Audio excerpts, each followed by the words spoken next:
Yung mga par. Yan. Meron tayong road test ngayon, TMX 125. So, problema nito is sliding daw.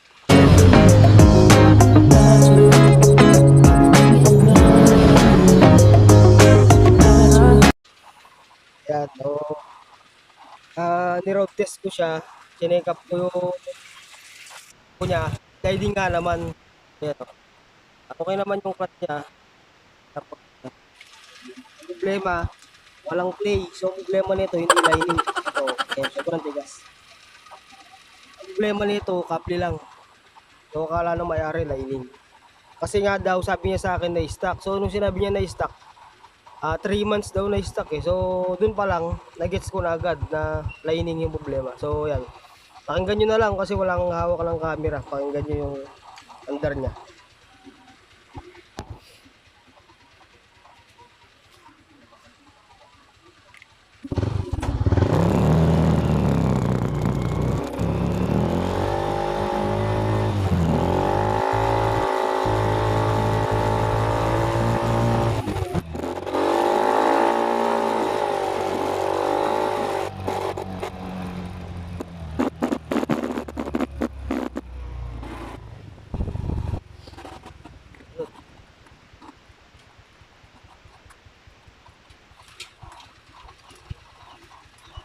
So, yun.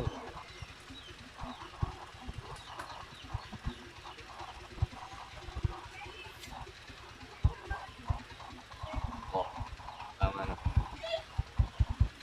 Kable. Clutch cable. Yun lang yan. Ablihan mo. Wala mo. Lining. A few inches later. So, yun mga car. Bumili na ako ng clutch cable. So, papalitan natin ng clutch cable. So, ito kasi, napalitan ko na ng lining to nung nakaraan pa. Pero, kailan pa lang yun, ilang months pa lang. Tapos, hindi pa naman siya hindi naman siya masyadong nagagamit ng matagal. So, nagtaka ako kung bakit sliding agad. Kasi original naman yung nilagay ko. Then, yun nga, nagkaroon ako ng idea nung sinabi sa akin na na-stock daw siya ng 3 months. So, yun. Kaya, kaninang check ko, yun ang nakita ko yung kanyang yung clutch cable. Palitin na. So, okay, papalitan na natin. So, yun lang ang kagandahan. Pagka hindi ka papalit-palit ng mekaniko, alam agad kung ano yung problema ng motor mo. Tulad nito, napalitan ko ng lining nung nakaraan, tapos sliding daw ulit. Or sliding agad. So, yan. Kable lang. So, tanggalin ko yung kable, pakita ko sa inyo.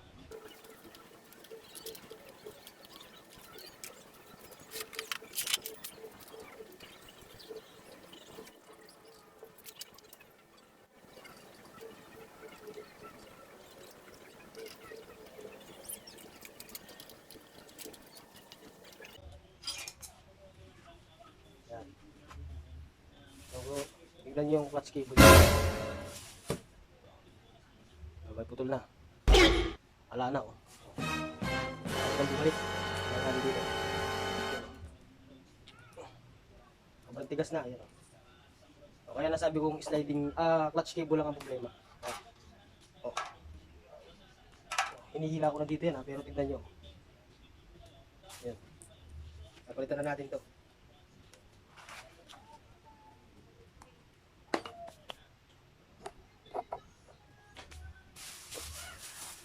So, dahil na-stock nga ng 3 months, nakita tayo ng langis. Ito gamit kong langis sa mga motor na ginagawa ko. So, ito kasi, nasubukan ko sa mismong motor ko. Matagal siyang, hindi siya agad lumalap daw. Hindi nawawala yung lapot, tapos kahit na mainit yung makina mo, goods pa rin siya. Pagka chinik mo yung mismong oil mo, kahit na mainit yung makina, pa rin siya, malapot pa rin. Yun, goods daw.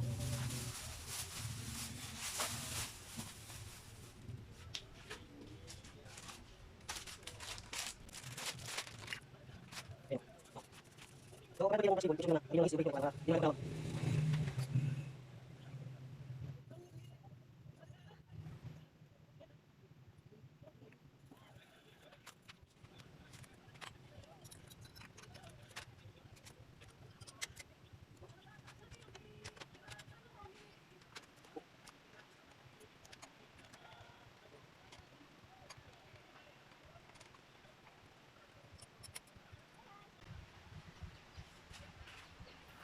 So yun. Yung mga par, napalitan ko na yung clutch cable niya yan, bago na to. So, yan, pag pansinin nyo to, yan o. Tapos, yan o, pansinin nyo. Yung mismong clutch lever niya, yan, may allowance pa yan, yan, yung nagagalaw nyo. So, kanina kasi nung check ko, hindi ko nagagalaw to. Yan, o. Hindi ko nagagalaw. Medyo mahaba yung kable na nabili natin. Wala na kasing, ano ngayon eh. Ayan mga par, goods na yan.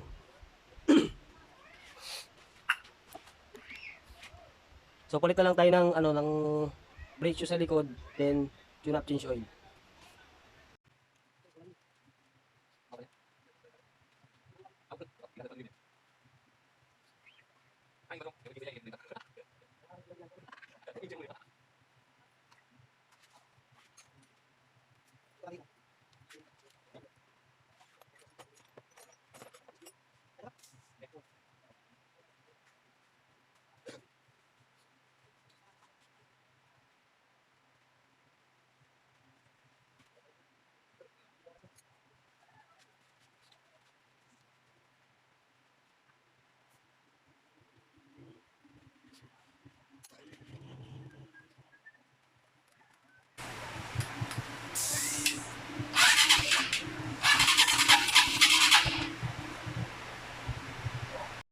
Yan na siya mga par nung matapos na siya.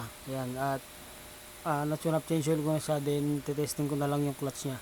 Ay makita nyo responsive na siya pagbitaw ko ng ano niya, ng clutch lever niya. Yan.